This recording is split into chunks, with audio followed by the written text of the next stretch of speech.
안녕하세요. 지금부터 훈육에 대해 말씀드리겠습니다. 먼저 퀴즈 하나 드립니다.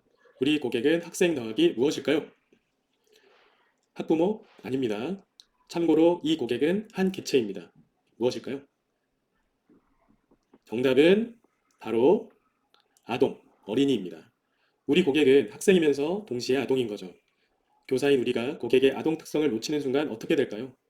그렇게 되면 선생님과 고객 간에 매우 껄끄러운 상황들이 자주 등장하게 될 겁니다.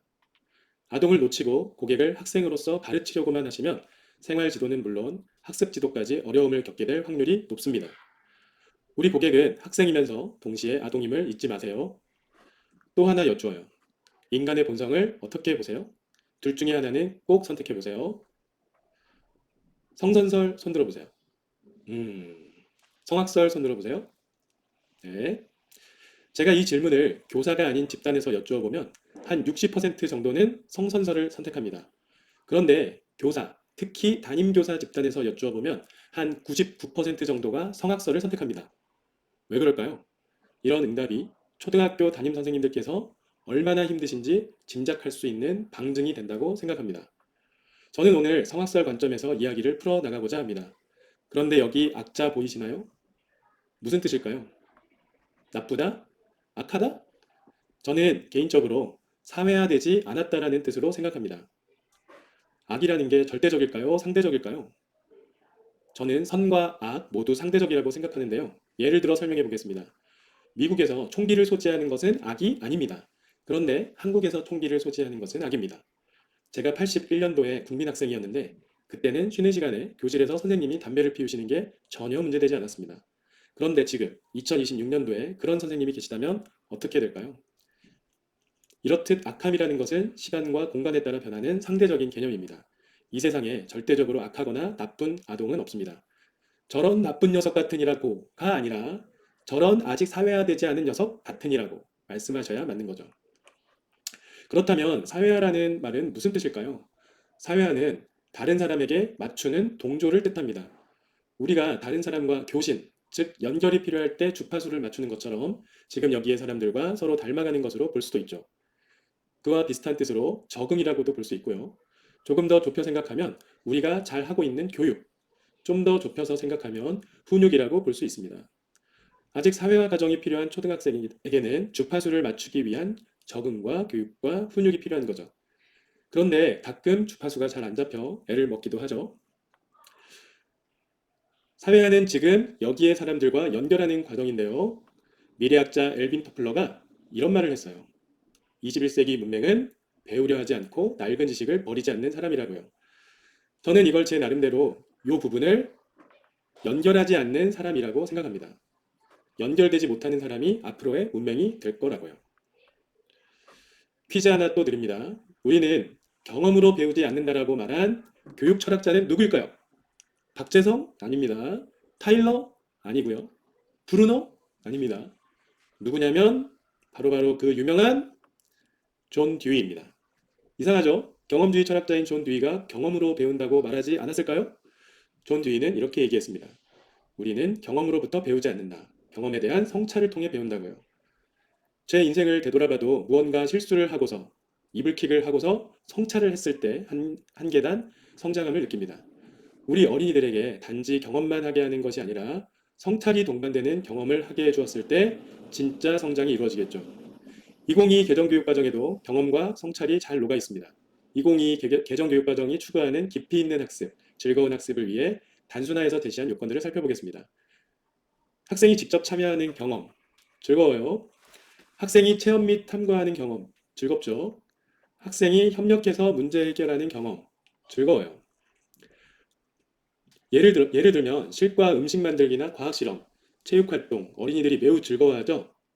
심지어 수학 시간에도 선생님이 설명을 하는 것보다 차라리 스스로 문제를 풀게 하면 더 열심히 합니다. 저는 수학 수업도 학생 참여형으로 친구와 함께 탐구할 수 있게 합니다만 오늘 주제인 훈육에 초점을 맞추기 위해 이하각설합니다. 2022 개정교육과정이 요구하는 깊이 있는 학습을 보면 삶과 연결된 경험, 교과 간 연계와 통합의 경험을 하고 그 경험에 대해 성찰할 것을 요구합니다. 이렇듯 경험과 성찰이 중요한데요. 이것을 두 개의 개념으로 정리할 수 있습니다. 경험은 결국 연결을 위한 소스입니다. 삶과 연계는 삶과 연결이죠. 교과 간 연계와 통합도 교과 간 연결이고요. 학생 참여형 수업은 학생 자신과의 연결입니다. 협력적 문제 해결은 친구와의 연결이고요. 자, 그렇다면 체험 및 탐구 활동은 무엇과의 연결일까요? 한번 생각해 보세요. 네, 체험 및 탐구 활동은 바로 선생님과의 연결입니다. 선생님의 설계, 의도가 없으면 학생들은 제대로 된 체험 및 탐구를 할 수 없으니까요. 자, 그러면 우리가 학교에서 하는 두 개는 뭐다? 예, 바로 연결과 성찰입니다. 내 수업에 연결과 성찰이 있는가? 나의 생활지도 훈육에 연결과 성찰이 있는가를 생각해 보시면 매우 훌륭한 접근일 겁니다. 경험과 경험을 연결하고 성찰하면서 아동은 사회화됩니다. 이 과정에서 우리는 교육도 하고 훈육도 하게 되는데요. 훈육은 기본을 가르치는 걸로 생각하시면 되고요. 교육은 원리를 가르치는 걸로 보시면 됩니다. 기본은 느낌표와 물음표 중에 느낌표로, 원리는 물음표로 접근하시는 게 바람직합니다. 그럼 본격적으로 훈육에 대해 알아볼까요? 흔히 훈육과 교육을 비교하면 우리는 교육이 더 바람직하다고 생각하죠. 훈육과 존중을 비교하면 존중을 선택하는 경향이 있습니다. 그런데 훈육과 폭력을 비교하면 훈육을 선택하시더라고요. 훈육과 방치를 비교하면 역시 훈육을 선택합니다. 이 훈육은 뭔가 존중과 폭력의 그 중간, 어디쯤에 해당되는 것처럼 보이죠. 훈육의 사전적 정의를 보면 품성이나 도덕 따위를 가르쳐 기른다고 되어 있습니다. 그렇다면 훈육을 어떻게 바라봐야 될까요? 가르친다는 관점에서 훈육은 교육적이어야 하고요. 품성이나 도덕을 다루기에 존중으로 행해질 필요가 있습니다. 품성과 도덕은 절대로 폭력적이어서는 안 되겠죠. 그리고 가르쳐 기르는 적극적 개입이 있기에 방치와는 상극인 개념입니다. 개인적으로 이 방치야말로 저는 가장 강력한 폭력적 행위라고 생각해요. 훈육의 전제로 저는 우리의 고객은 학생 더하기 아동이라고 생각합니다. 아직 사회화가 완성되지 않았음을 인정하는 것, 그것이 바로 존중이라고 생각합니다. 존중이라고 해서 무쭈쭈 무조건 잘 대하라는 뜻이 아니에요. 폭력을 사용하지 않고 미완의 사회화를 위해 교육적으로 접근하는 모든 행위를 훈육이라고 볼 수 있습니다. 영상 하나를 볼 텐데요. 존중과 훈육이 아직도 헷갈리시는 분이 있다면 더 집중해 보시기 바랍니다. 영상은 1.5배속으로 보겠습니다. 진짜 우리 아들 누가 던지고 싶었어요. 엄마 때리고 싶어요. 엄마 미워요. 안돼 안돼. 엄마, 나 유치원 가기 싫어. 우리 애기 안 가고 싶어요. 우리 애기? 아 가기 싫으면 안 가도 돼. 민준이 마음이 뭐야? 어떻게 하고 싶어? 엄마, 나 학원 끝나고 있잖아. 친구네서 좀 놀고 와도 돼? 너 숙제는 했니? 너 학교 끝나고 엄마가 하라는 일을 다 했어? 엄마, 나 할 말 있는데 이제 내가 학원 공부 혼자 공부하면 안 되나? 수작 부리지 마라. 아 진짜 나 좀 믿어달라고. 엄마 왜 나를 안 믿어? 너는 이제 믿음을 잃었어. 너 지금까지 엄마가 얼마나 믿어줬어? 엄마가 믿어준 대가가 이거야. 엄마, 나 있잖아. 할 말 있는데 나 대학을 정한 것 같아. 내 목표는 서울대야. 그래 서울대 가고 싶구나. 그 서울대 가겠다는 친구가 지금 친구 보니? 아 엄마 그게 아니고 진짜 내가 맨날 언제 봤어. 이제 나도 성인이거든. 네가 성인이면 엄마는 성인 분자야. 엄마가 지금까지 얼마나 장난인 줄 알아? 너 수험 생기 정신이 있었었냐? 응? 아 진짜 엄마는 진짜 정말 짜증나게 왜 나를 안 믿어주냐고. 이제 내가 맨날 했지만야 진짜 가족 중에 날 믿어주는 사람이 없어. 아들 키워봐야 이거 하나 소용없어. 민준아 안 돼요. 물건 던지는 거 엄마가 안 된다고 이야기했어. 안 돼. 엄마, 나 유치원 가기 싫어. 가기 싫지? 마음 알아. 그래도 가야 돼. 알아. 하지만 가야 돼. 엄마, 나 학원 끝나고 있잖아. 친구네서 좀 놀고 와도 돼? 이제 민준이가 이 정도 결정을 할 나이가 된 것 같아. 민준이가 먼저 결정하고 왜 그런 생각을 했는지 엄마한테만 좀 얘기해 줄래? 엄마, 나 할 말 있는데 이제 내가 학원 공부 혼자 공부하면 안 되나? 그래. 그것도 좋은 생각이다. 이게 아무래도 혼자 하면 조금 지치기 쉬운데 이런 것은 어떻게 방지할 수 있을까? 그런 엄마 있잖아. 계획은 내가 세우고 엄마한테 공유하면 어떨까? 좋아. 너가 그렇게 한다면 엄마가 앞으로 민준이 도와줄게. 엄마, 나 있잖아. 할 말 있는데 나 대학을 정한 것 같아. 내 목표는 서울대야. 너무 멋지다. 민준이 너가 스스로 생각한 거야? 민준이가 어떻게 이런 생각을 했는지 엄마한테 과정을 좀 얘기해 줄 수 있을까? 내가 생각해봤는데 내 꿈은 교육자인 것 같아. 나는 평생 아이들을 만나면서 아이들 가르칠 때 제일 짜릿하거든. 그래서 나는 아이들을 더 잘 가르치기 위해서 이런 것들을 공부를 보완해서 그래서 나는 대학을 갈 거야. 듣고 보니까 일리 있다. 그러니까 엄마도 설득이 되는데? 잘 보셨나요? 이 영상의 내용을 정리하면 이렇습니다. 아이가 어릴 때 너무 존중하면 커서 믿음을 주기 어렵다. 아이가 어릴 때 규칙을 잘 가르치면 성장함에 따라 믿음을 주기 좋다입니다. 영상입니다. 내가 이와와 친구가 되고 싶은 마음과 그리고 이 아이를 정말 존중하고 싶은 마음은 조금 더 시간이 흐른 뒤에 하셔도 충분히 늦지 않는다는 말씀을 드리고 싶고요. 아이가 시간이 지나서 어느 정도 성숙함이 발달함에 따라서 거기에 맞게끔 엄마가 갖고 있던 자율권은 아이에게 하나씩 넘겨주는 것이 우리가 충분한 시간을 갖고 해야 될 일이라고 생각을 합니다. 자, 이렇게 해서 아이들이 본인의 노력에 의해서 이렇게 자신의 인생의 주권을 받게 된다면 아이들은 조금 더 멋지게 성장할 수 있을 거라는 믿음을 가지셨으면 좋겠다라는 말씀을 드리면서 오늘의 짧은 이야기는 마치겠습니다. 자, 그럼 여러분들 다음에 또 만나요. 안녕! 여러분, 결정적 시기라는 말씀 들어보셨죠? 이 훈육도 결정적 시기가 있습니다. 길게 보면 초등학교 시기까지이고요. 최적의 시기는 5세에서 초등 1, 2학년까지입니다.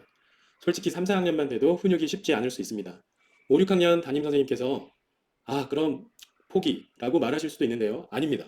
사춘기가 접어들기 전까지는 정도의 차이는 있겠지만 훈육이 가능하고 훈육을 반드시 해야 합니다. 훈육이 무슨 뜻이고 왜 해야 하는지 알아봤으니 어떻게에 대해 말씀을 드리겠습니다.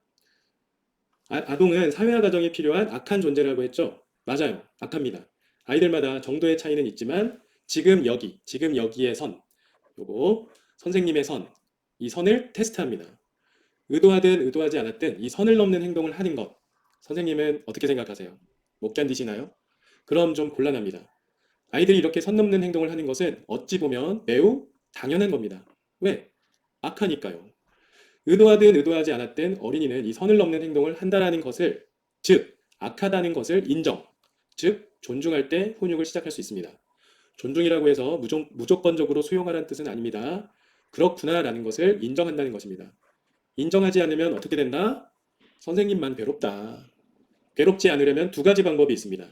받아들이거나 떠나거나. 박진영의 노래 띄워드립니다. 날 떠나지 마. 하지만 난 괜찮아 내 사랑이 떠나는 널 다시 내게 돌려줄 걸 난 알아 날 떠나지 마 가는 널 볼 수가 없어 널 떠나지 마난 뒷모습만 보며 서 있어 다시 한 번만 하지마 제발 날 떠나지 마 내 사랑이 너의 우는 길을 비춰줄 거야 예, 떠나지 마십시오. 자, 다시 이야기를 이어가 보겠습니다. 자, 그러면 우리 아동의 그런 특성을 인정했다고 칩시다. 그러면 이런 선 넘는 행동에 대해 폭력적으로 억압할까요? 아니면 지나친 공감과 허용으로 방치할까요? 둘 다 아니죠. 얘기를 좀 더 들어봅시다. 우리는 이런 잘못된 습관이 있어요. 학생이 선을 넘을 때마다 훈육하는 게 피곤하니까 참자 하면서 넘깁니다. 그러다가 좀 큰 건이 걸리면 너 잘 걸렸어 하면서 폭발합니다. 이런 경우 엄청난 화와 더불어 언성도 높이고 표정도 사나워지시죠? 그럼 학생은 어떻게 반응할까요? 이렇게 생각하기 쉬워요. 오늘 운이 좋지 않았구나. 재수없게 걸렸네. 선생님은 무서운 사람이야. 선생님의 선이 어디까지지? 왜 저러지? 게다가 선생님은 또 이렇게 됩니다. 속상하고 미안하고 후회하고 권위도 하락합니다. 막상 학생의 사회화는 저기 쓰레기통에 던져버리게 되고요. 그러다가 또 잘해주기라도 하면 아이들은 선생님을 점점 더 우습게 보고 기어오릅니다. 자, 그러면 어떻게 해야 할까요? 교회나 절에 아이와 함께 갔다고 생각해 보세요. 아이가 예불 중에 큰 소리를 내거나 돌아다니면 어떻게 하시죠? 큰 소리로 화내면서 혼내시나요? 그렇게 안 하죠. 내 명예가 있는데. 아니면 그냥 냅둡니까? 그건 더더욱 아니죠. 사람들의 따가운 시선을 견딜 수 없잖아요. 어떻게 하죠?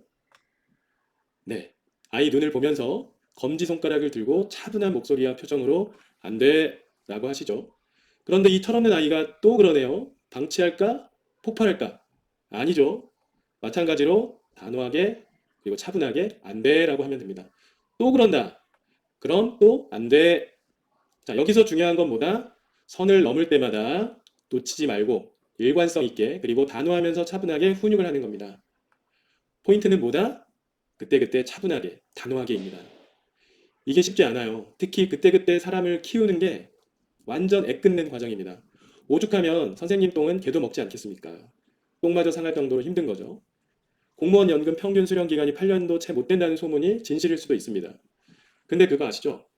짐은 한꺼번에 모아서 옮기면 매우 힘들고 옮기지 못할 수 있는데 짐을 조금씩 여러 번 꾸준히 옮기면 힘도 안 들고 모두 옮길 수 있다는 겁니다. 이 안 돼라는 말을 들으면서 잘하는 것 매우 필요합니다. 저는 자녀에게 꽃길만 걸으라고 말하는 건 축복이 아니라 저주라고 생각합니다. 거절당하는 경험을 통해 어린이는 성장할 수 있고 나중에 힘든 일을 겪을 때 극복할 수 있게도 해줍니다. 그런데 훈육을 하는데도 한 단계 더 넘는 패기 넘치는 녀석은 어떻게 할까요? 팰까요? 농담이고요. 싸우자, 승부를 보자 이렇게 또 하시면 마찬가지로 사회화는 쓰레기통에 날려버리게 되고 선생님은 속상하고 억울하고 후회하게 되고 학생과 단절마저 겪게 됩니다. 그럼 어떻게 한다? 네, 물리적 제지를 하는 겁니다. 단 주의할 점은 예고를 하고 제지하는 겁니다. 예를 들면 재성아, 너 수업 시간에 종이 접기를 하는 것은 안 돼. 쉬는 시간에 하렴. 종이가 다시 보이면 선생님이 가져가서 집에 갈 때 돌려줄 거야. 이렇게 예고하고 또 그러면 진짜 회수해 가시면 됩니다. 주의할 점이 있어요. 주의할 점은 집에 갈 때 반드시 돌려주어야 합니다.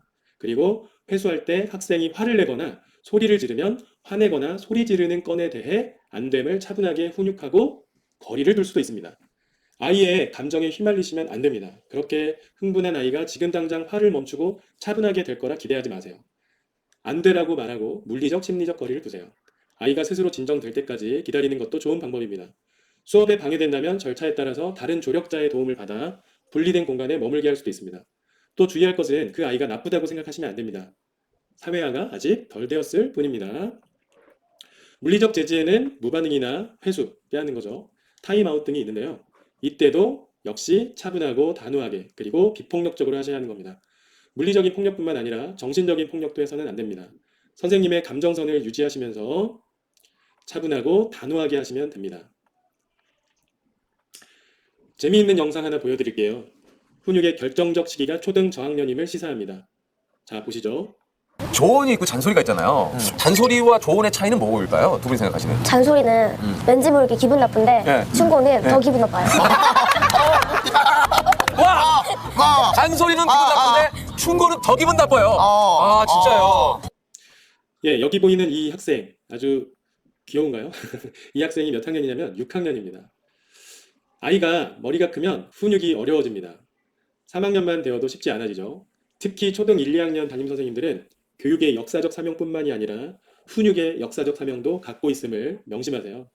개인적으로 1, 2학년 교실에는 두 분의 선생님이 계시는 게 어떨까 생각합니다.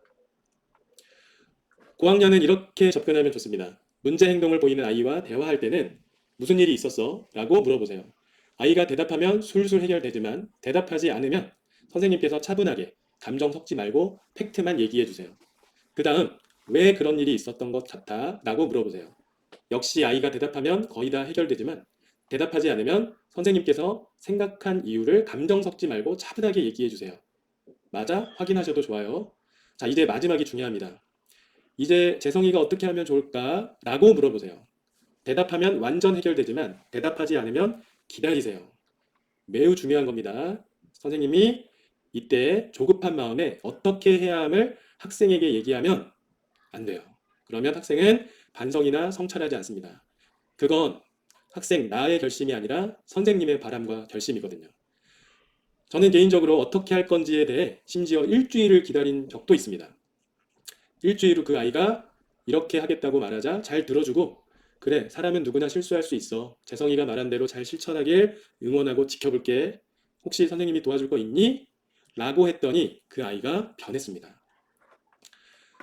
사람은 남이 한 말을 잘 받아들이지 않아요. 아무리 좋은 조언조차도요. 하지만 자기가 내뱉은 말은 실천하려고 하는 습성이 있어요. 설득의 심리학이라는 책에서도 사람은 자기의 선택을 존중한다라고 하죠. 학생이 하우를 선택해서 스스로 결자해지하게 해보세요. 효과 만점입니다. 혹여나 변하지 않는다고 해도 학생 자신이 한 말이 근거로 있기에 선생님은 그걸 근거로 다시 훈육을 할 수도 있습니다. 여기 화를 내지 말아야 하는 이유는 화면으로 한번 살펴보세요. 선생님은 어른이신지요? 어른이란 자신을 휘감은 감정을 남에게 옮기지 않는 사람이라고 합니다. 어른으로서 학생을 대할 때는 감정에 휘둘리지 마시고 차분한 모습을 보여주세요. 그럼 경애도 하고 존경도 하게 된답니다. 그럼 실제 사례를 살펴볼까요? 고집 부리는 아이는 어떻게 차분하게 접근해야 할까요? 이렇게 한번 해보세요.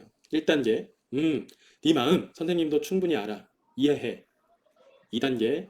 하지만 지금 그렇게 할 순 없어. 그렇게 하면 안 돼. 3단계. 무관심으로 대하거나 나머지 아이들과 즐겁게 수업하기입니다. 선생님, 당연한 일에는 설득이나 설명하지 마세요. 필요 없습니다. 단호하게 밀어붙이세요. 화가 나면 폭발한 아이는 어떻게 접근해야 할까요? 저는 이렇게 합니다. 1단계, 일단 멈춥니다. 2단계, 아까 말한 대화 기법 what, why, how를 해봅니다. 3단계, 그래도 나아짐이 없을 때는 학교생활 규정에 따라 사무적으로 차분하게 처리합니다. 이렇게 나만의 단계가 있고 그 단계를 밟아나가면서 차분하게 처리할 때 선생님은 아이에게 덜 휘둘리게 됩니다. 다시 한번 강조합니다. 어른이란 자신을 휘감을 감정을 남에게 옮기지 않는 사람입니다. 때로는 100마디 잔소리보다 침묵이 강할 때가 있습니다.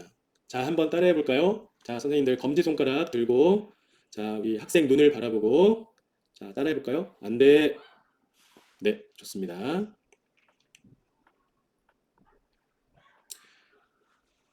선생님의 열정은 왼쪽 불인가요? 오른쪽 불인가요? 캠핑 가서 고기 구울 때 어떤 불에 구워야 맛있게 먹을 수 있나요? 오른쪽 불에 구우면 속은 익지 않고 겉만 까맣게 탑니다. 속도 타죠. 왼쪽 불에 구우면 속도, 겉도 적절히 익고 기름기도 쏙 뺄 수 있습니다. 선생님의 지나친 감정이나 열정이 학생과 선생님 자신을 새카맣게 태울 수도 있어요. 그런데 요즘은 너무 열정이 식어서 고기조차도 굽지 않게 될 수도 있는 것 같기도 해요. 여담이었습니다. 저는 선생님께서 숯불과 같이 차분하면서 꾸준한 온기를 오래 유지하시길 빕니다. 저는 개인적으로 학생들을 얼마나 사랑할까요? 선생님은 몇 %의 사랑으로 선생님의 잔을 채우시나요? 학생들을 가르치시나요? 여기 잔들이 있어요. 선생님은 어느 잔을 채워주고 싶은 생각이 드세요? 네, 맞습니다. 비어있는 잔에 채우고 싶죠.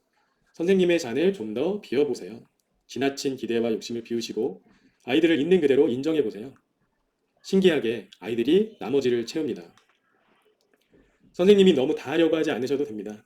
저는 1%의 사랑과 99%의 존중으로 잔을 채웁니다. 훈육도 마찬가지예요. 선생님의 생각으로 다 채우지 마시고 여유를 좀 더 두시길 바랍니다. 영상 하나 보며 마칠게요. 요즘에 교육관의 핵심은 대부분 따뜻하게 안녕, 오 은지야 뭐 좋아해? 막 이런 거. 그 다음부터는 막 다리 붙잡고 매달리고 발을 차보고 선생님 두 가지를 꼭 기억하세요. 코칭은 다 예요. 아이랑 나와의 거리 중에서 내가 여기 있어요. 아이가 너무 가깝잖아요. 너무 가까운 존, 물의 존이에요. 물의 존. 여기 못 들어오게 해야 돼요. 거리가 너무 멀잖아요. 남존. 이건 남이야 남. 그냥 여기는 가르칠 수가 없어요. 거리가 너무 멀어서 어차피 나한테 관심도 없고 나 잘 알지도 못하면서 뭘 가르치려고 해요. 여기는 못 가르치는 거예요. 항상 이게 이 코칭 존의 아이를 둬야 돼요. 여러분들 이거 꼭 기억하세요. 거리가 너무 멀면 따르지 않고 거리가 너무 가까우면 무례해진다. 코칭은 다 거리예요. 요즘에 교육관의 핵심은 대부분 따뜻하게 안녕, 오 은지야 뭐 좋아해? 막 이런 거. 이러면은 아이들은 금방 마음 놓고 너무 빨리 여기까지 오는 거야. 여기까지 오면 그 다음부터는 막 다리 붙잡고 매달리고 발을 차보고 선생님. 근데 우리는 뭘 못 배웠다? 당기기는 배우는데 밀어내기를 못 배운 거예요. 요즘 시대 어른들은 어허라는 말을 안 쓰잖아요. 어허가 밀어내기예요. 근데 어허는 되게 투박한 밀어내기고 우리는 어떤 식으로 밀어내기를 해야 돼요? 이쪽으로 와. 민준이 이쪽으로 와. 멈춰. 민준아 멈추고 일로 와. 선생님 보고. 민준이 지금까지 너무 잘하고 있어. 근데 여기까지 알겠어? 선생님 이거 줄 거야 민준이? 근데 민준이 이거 먼저 하고 와야 주는 거야. 알겠어? 이거 배워야 돼 민준아. 선생님 민준이 믿는다. 이런 게 되게 중요하다. 이게 뭐예요? 밀어내기예요. 거리를 적정히. 그러니까 선생님이 나를 사랑하지만 너무 쉬운 상대가 아닌 이 존에 위치하는 게 이게 장악력이에요. 이 거리를 내가 볼 수 있어야 되니까. 예, 선생님, 훈육에 대해서 저의 생각을 들려드렸습니다. 긴 시간 경청해 주셔서 고맙습니다.